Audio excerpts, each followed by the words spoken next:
पता नहीं किस महात्मा ने इन्हें ये फल दे दिया है। अब इस फल को मैं खाऊं या नहीं?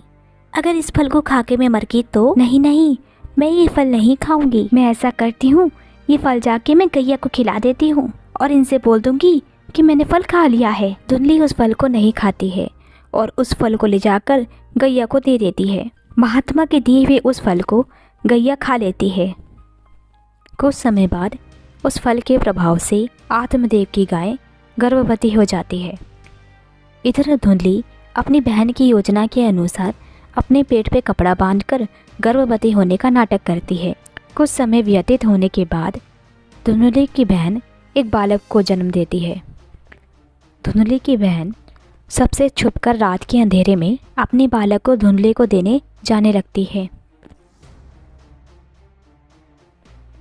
धुंधली, मैंने अपना वचन निभाया, मैं अपने बालक को तुझे सौंप रही हूँ। अब से ये बालक तुम्हारा कहलाएगा। हाँ, ये मेरा बालक है, कितना सुंदर बालक है ये। बहन, तेरा बहुत बहुत धन्यवाद। अब मुझे कोई बाज नहीं कहलाएगा। देख धुंधली, मैंने अपना वादा निभाया और तुझे अपना बालक दे दिया। अब तो भी अपना वादा निभाना। हाँ ठीक है, मैं तुझे धन दे दूंगी। अब तू जा, तुझे यहाँ कोई देख ना ले। पुत्र के जन्म को सुन के आत्मदेव बहुत खुश होता है। हम पे नारायण की कृपा हुई है, उनकी कृपा के कारण ही हमारे घर पुत्र उत्पन्न हुआ है, तो इस कारण मैं अपने पुत्र का नाम नारायण रखूंगा। अरे आप कैसे मेरे पुत्र का नाम नारायण रख सकते हो?